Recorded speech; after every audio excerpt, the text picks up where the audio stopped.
oluvannyuma lw'okuvaayo n'embalaga mwana muwala Spice Diana engeri gye yabadde agenze maaso n'okuba nga akyakyankyamu n'okwewaana nga bw'ali omuyimbi akyasinze following ku mukutu ogwa Facebook. Olunaku olwaleero akyaddaaki ngenze maaso n'okuleetera lisiti y'aba celebrities. Sifuddeeyo oba muyimbi oba comedian, wabula lisiti y'aba celebrities 10 abasinga okuba nga bagobererwa ku mukutu guno ogwa Facebook mu ggwanga nnyaffe Uganda. So tukakane bukakanyi, ngenda kutandikira ku ali mu kifo eky'ekkumi ngende nga ntambula paka ku kifo ekisooka. Mu kifo ekisookera ddala eky'ekkumi ngamba ekifo namba 10 akwata eky'ekkumi mu kubanga agobererwa ye mwana mulenzi gwolaba essaawa zino ku Rinio oyo amanyiddwa nga Fikfamaker. Mwana mulenzi ono ng'alina abantu abamugoberera ku Facebook 1.3M oba oyinza ogiyita miliyoni emu n'obutundu 3 bweddu. Bwe tuba nga tuvudde mu kifo eky'ekkumi atusobola okusembula ne tugenda mu kifo eky'omwenda. Mwana muwala gwogenda maaso n'okuba nga olaba mwana muwala eyakuyimbira ŋŋonze ŋŋonze era ng'ono ye mukyala wa Dr. Hamza Sebunya, omukyala Rema Namakula. Ono akwata ekifo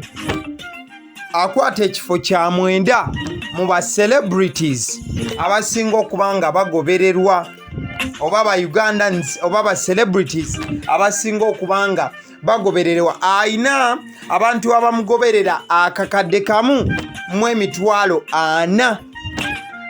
Ono asinga Fikfamaker emitwalo 10 gyokka egy'abagoberezi ne kimuteeka mu kifo eky'omwenda era nga mu luzungu tugamba nti ayina 1.4M oba 1.4 million followers ku mukutu guli omugattabantu gw'oyinza okugenda maaso n'okuba nga oyita Facebook. Mwana muwala Rema Namakula eyakuyimbira obuyimba bungi omwali ne kali linda siri muyembe bw'oba olinda n'oli ne Bonna. Mu kifo eky'omunaana mwe muli omukulu gwolaba nga musajja muwagizi wa Arsenal ku lwe nga nange kenyini agera maaso n'okuba nga nkuweereza ffe abawagira ttiimu eyo ey'enjovu ekyalemedde waggulu wadde nga yatataganyiziddwamuko. Mwana mulenzi ono oba omukulu oyo gwolaba ayina ekisiige ku liiso lye si mulala akwata ekifo kya 8. Ono ye Tikyampamire. Tikyawaati Tikyampamire. Tikyampamire akwata ekifo kya 8 mu ba celebrities abasinga okuba nga bagobererwa ku mukutu guno oba ku katabo aka Facebook. Ono alina abantu akakadde kamu emitwalo 5. Akakadde kamu emitwalo 5 akekagenda maaso n'okuba nga kafollowinga Tikyampamire kitegeeza asinga Rema Namakula era abagobereza emitwalo 10 gyokka ne kimuteeka mu kifo eky'omunaana. Mu kifo eky'omusanvu atulinawo abaana balenzi ne baana bawala bano nga bagenze maaso n'okuba nga baleetera Uganda akamwenyumwenyu bwe bagenze wali mu Britain's Got Talent ne bagenda maaso n'okuba nga bakifa bakula ne bafuna golden buzzer. Story eyo nagikoze ku YouTube channel ya Agaliwo, osobola ogikeberako naawe n'ogiraba. Abaana balenzi ne baana bawala bano ab'ekibiina kino ki triplets bakwata ekifo kya 7 era nga balina abagoberezi obukadde 2 mu emitwalo 10 abalina 2.1 million Ugandan not Ugandan followers because ba followers bava mu nsi yonna. So bano bafollowingibwa abantu obukadde 2 mu emitwalo 10. Akitegeeza nti Tikyampamire ali mu kifo eky'omunaana. Abaana bano bamusinga ba followers emitwalo 6 bweddu kubanga bo balina obukadde 2 mu emitwalo 10 obwabagoberera ate nga Tikyampamire mu kifo eky'omunaana alina akakadde kamu mu emitwalo 5. Bwe tuvaawo atugenda mu kifo eky'omukaaga omukulu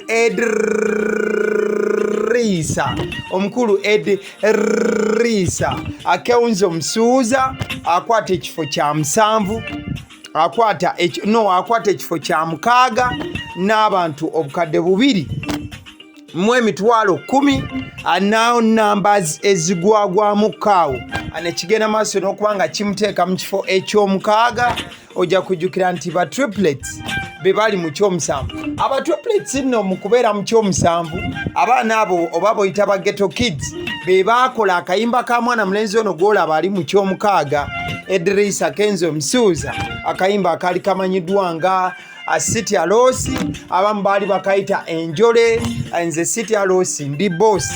So bali mu bifo ebirinaanaganye.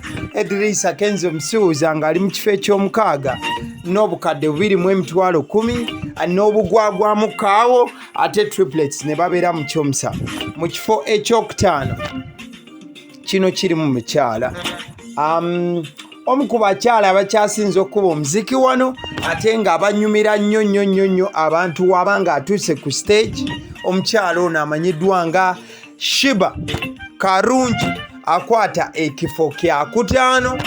Alina abantu abamugoberera ku Facebook obukadde 2 mu emitwalo 2 obukadde 2 mu emitwalo 2 oba kyoyinza okugenda maaso n'okuba ng'oyita 2.2 million followers 2.2 million azizigenda maaso n'okuba nga azimugoberera omukyala Shiba Karungi mu mbeera emu oba endala. Mukwano gwange ojja kujjukira nti y'omu ku bakyala abasinga okulumbibwa bakyala banne bwe bali mu industry okuba nti bagenda maaso n'okuba nga bamwogerera amafuukuule, wabula ojja kumujjukira nti ono feminist oba omukyala ayagala ennyo ttakabanira eddembe ly'abakyala banne.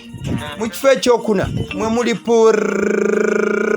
principal His Excellency Bobi Wine oba gwoyinza okuyita Mwami Roberto Kyagulanyi Ssentamu. Bobi Wine akutte ekifo kya 4. Omukulu n'akwata ekifo kya 4 mu bannayuganda abasinga okuba nga bagobererwa ku mukutu ogwa Facebook. Omukulu ono nno alina abantu abamugoberera buli obukadde 2 mu emitwalo 2 n'obugwagwamu kaawo bunambazi obugwagwamu. Ekifaananyi kyenkuteereddeyo eky'omukulu ono yabadde agenda maaso n'okuba nga adduka emisinde olunaku olw'eggulo olwabadde olw'esande ng'ennaku z'omwezi 16 mu misinde egy'empaka ezategekebwa kabaka wa Buganda Ssaabasajja Ronald Muwenda Mutebi owookubiri. So Bobi Wine ekifo akwata kya 4 mu bannayuganda abasinga okuba nga bagobererwa ye namba omukulu gy'akwata. Uno akwata ekifo ekyokusatu asi mulala ye mwana muwala Namukwaya Haujara oba Namukwaya Hajara oba goyinza okugenda maaso okuba ng'oyita Spice oba Spice aliyo nalyo muyita Spice Dayauna.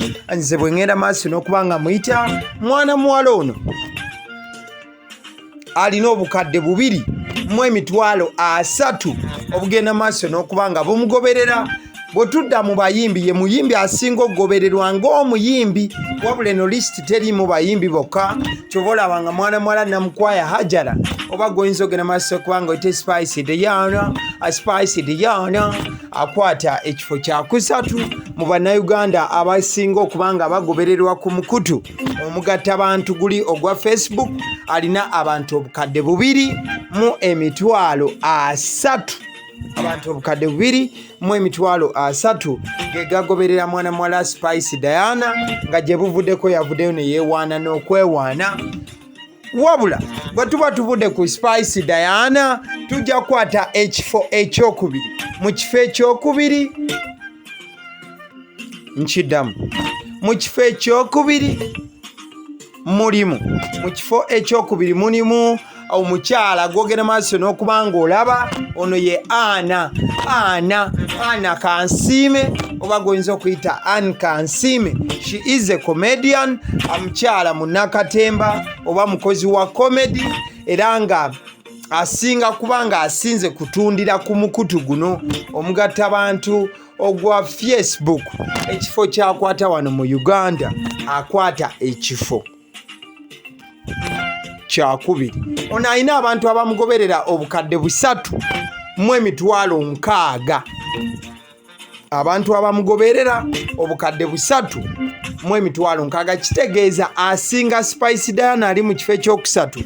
Abantu akakadde kalala kalamba, omusoga akayita kalala, asinga Spice akakadde kalamba 3,000,000 malamba, kuba ye akwata obukadde 3,600,000 obumugoberera. Munamba emu kiddamu, munamba emu mu bantu abakyasinze okugobererwa mu Uganda abakwata ekifo ekisooka be baana abo bogenda maaso n'okubanga olaba abaana abo babayita Masaka Kids Africana.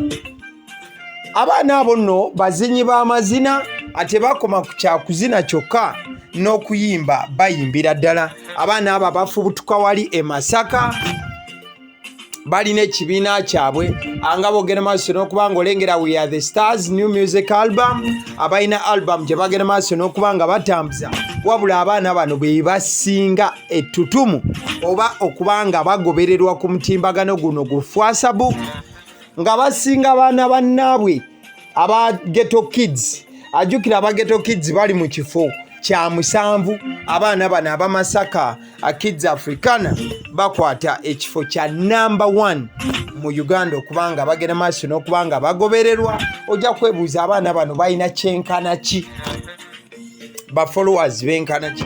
Abaana bano essaawa yonna bagenda kubanga baweza obukadde 5 bweddu obwabagoberezi. Abaana bano essaawa zino awenjogerera era wenkoledde eggulire lino andikoze ng'ennaku z'omwezi 17 omwezi ogwokuna omwaka 2023 oba oyinza oguyita omwezi ogwa Apuli.